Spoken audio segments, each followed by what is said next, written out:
Félicitations pour l'achat de Robomow. Il s'agit du moyen le plus simple et le plus sûr d'entretenir votre pelouse.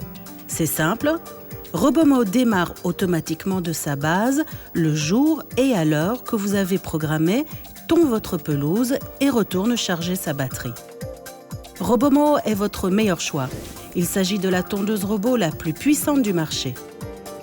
Nous avons conçu Robomow pour tondre les bordures pour que vous n'ayez plus à le faire. Et Robomow tondra la pelouse rapidement, ainsi la pelouse sera libre pour vous et votre famille. Robomow, elle tond, pas vous.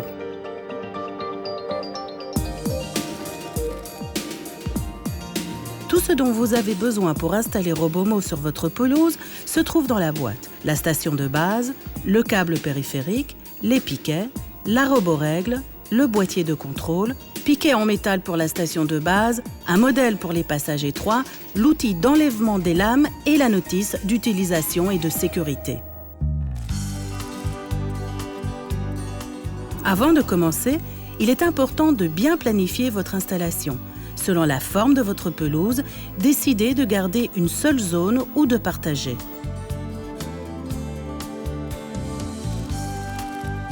La plus grande zone de votre pelouse deviendra la zone principale. C'est ici que la station de base sera installée. Certaines pelouses disposent de zones supplémentaires.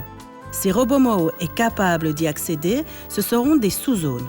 Il se peut que vous ayez plusieurs sous-zones. Ceci n'affectera pas l'efficacité de votre Robomow. D'autres pelouses ont des zones séparées par des arbres, des clôtures ou autres. Dans ce cas, Robomow ne pourra y accéder indépendamment, on les appelle des zones séparées.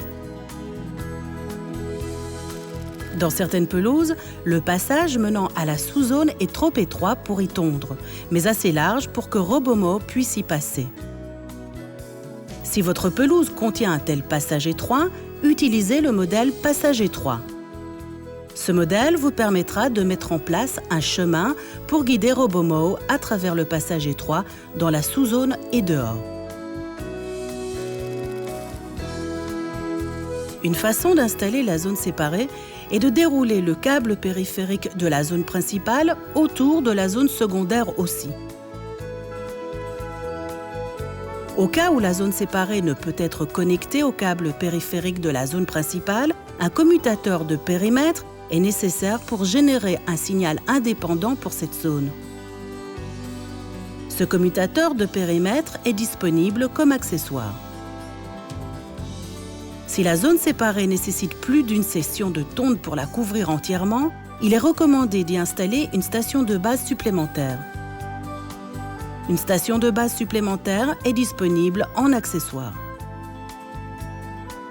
Vous pouvez également utiliser la télécommande pour naviguer Robomow dans une zone séparée et dehors.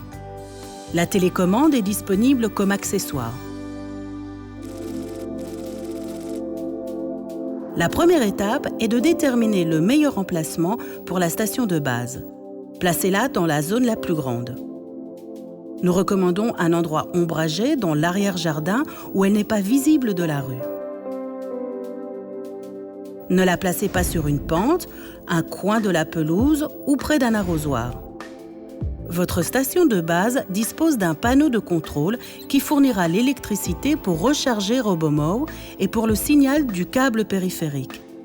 La distance entre le panneau de contrôle et la station de base est limitée. Le moment est venu de placer le câble périphérique autour de votre gazon. Le câble définira la zone à tondre et guidera Robomow lors de la tonte du bord.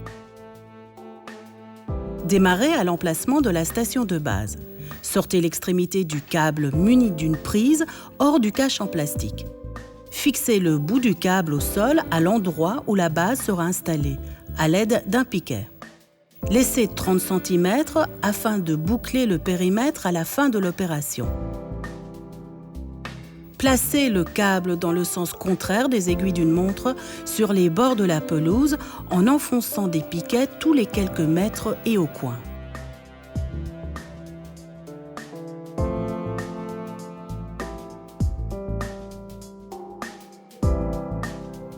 Utilisez la roborègle pour garder la distance correcte par rapport au bord de la pelouse.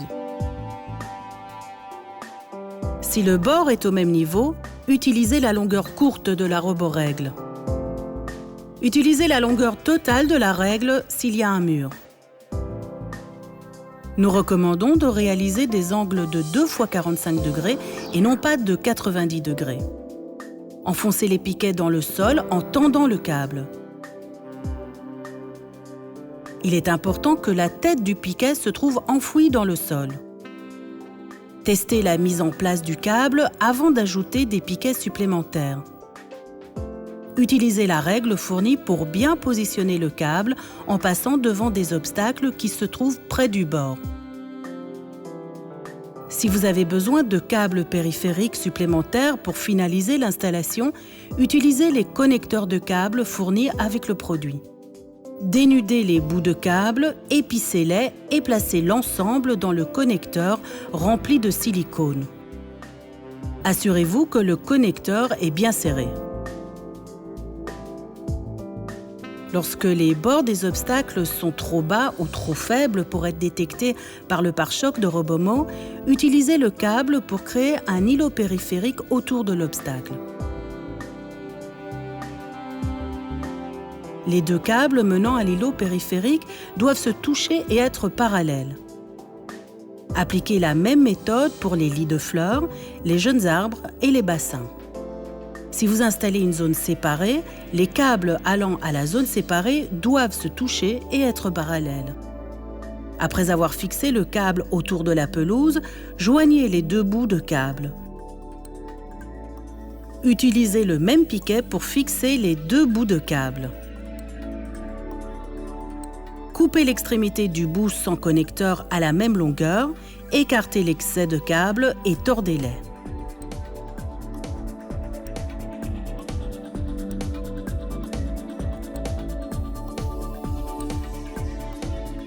Mettez le câble à nu sur 6 mm.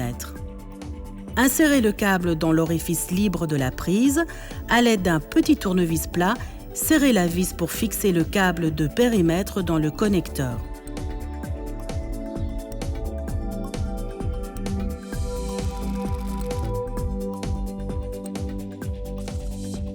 Placez la station de base sur le câble périphérique. Insérez un piquet en métal dans un trou situé à l'avant de la station. Alignez la station de base sur le câble périphérique de façon à ce que le câble soit aligné sur les marquages à l'avant et à l'arrière de la station. Insérez le deuxième piquet dans un trou à l'avant de la station. Enlevez l'adaptateur de chargement de la station de base en tirant le levier de la tête vers le haut et en poussant la tête vers l'avant pour la faire sortir. Branchez le connecteur de câble sur la partie inférieure de la station de base. Vérifiez si la rallonge électrique est bien branchée. Replacez la tête de la station de base en la glissant dans l'emplacement prévu à cet effet et vérifiez sa bonne mise en place. Posez maintenant le câble d'extension sur le sol et attachez-le au sol afin qu'il ne présente pas de risque de trébucher. Connectez la rallonge électrique au câble d'alimentation venant du boîtier de contrôle. Placez le panneau de contrôle dans un endroit adapté et visible. Fixez-le au support au mur avec les vis fournies.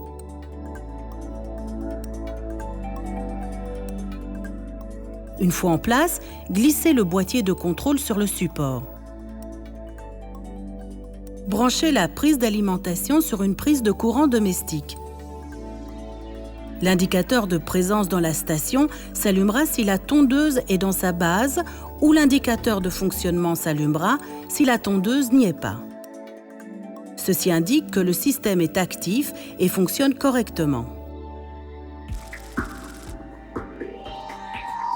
Pour régler la hauteur de tonte, ouvrez le volet et tournez le bouton de réglage de la hauteur de tonte pour obtenir la hauteur de tonte souhaitée.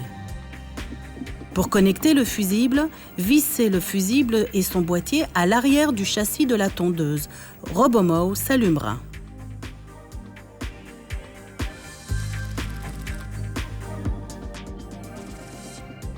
Ce sont les premiers réglages qui vous seront demandés. Suivez simplement les instructions apparaissant sur l'écran LCD et appuyez sur les touches comme requis.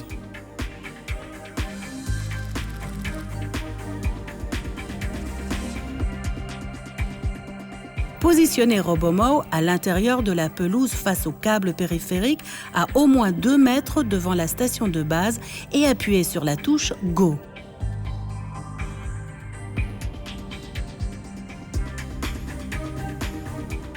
Une fois que la station de base est correctement positionnée, fixez-la au sol à l'aide des pieux en métal. Il vous sera ensuite demandé d'entrer la superficie de la zone principale et d'appuyer sur Go pour continuer. Robomo déterminera automatiquement les sessions de tonte hebdomadaire basées sur la superficie indiquée de votre pelouse.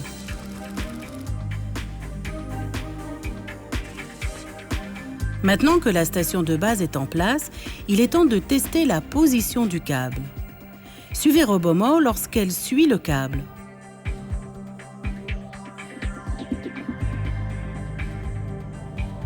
Ajustez éventuellement la position du câble. Continuez jusqu'à ce que Robomo accomplisse une boucle du périmètre sans frapper un objet. Une fois la zone principale installée, il vous sera demandé d'ajouter d'éventuelles sous-zones. Suivez pas à pas les instructions de menu apparaissant sur l'écran LCD. Lorsque vous êtes satisfait de la position du câble et la manière dont Robomo y navigue, vous avez presque terminé l'installation. Marchez en arrière le long du périmètre et ajoutez des piquets aux endroits où le câble n'est pas bien fixé au sol. Votre Robomo partira indépendamment de la station de base aux jours et heures prédéfinis basés sur la superficie de votre pelouse. Robomo suit le câble et tond d'abord les bordures de la pelouse en se dirigeant ensuite vers le gazon pour tondre l'intérieur. Afin d'éviter d'aplatir l'herbe et pour économiser de l'énergie, Robomo ne tondra pas les bordures à chaque opération de tonds. Parce qu'il y a un câble périphérique autour des jeunes arbres et des plates-bandes formant les îlots, Robomo n'entrera pas dans ces zones. Si l'objet est rigide et n'est pas contenu dans un îlot périphérique, Robomo s'arrêtera lors de la collision avec l'objet, changera de direction et continuera son chemin. Elle continuera à tondre jusqu'au prochain rechargement. Dans des petits endroits herbeux où Robomo ne peut tondre en automatique, il est recommandé de tondre à la main en utilisant la télécommande. La télécommande est disponible en tant qu'accessoire. Robomo arrive au meilleur résultat lorsque la tonte est réalisée de façon régulière. Vous êtes maintenant prêt à profiter de votre temps libre pendant que Robomo prend soin de votre jardin. Votre pelouse sera tondue discrètement et efficacement. Vous êtes toujours le bienvenu pour visiter le site internet de Robomo, www.robomo.eu. Robomo, elle tond, pas vous.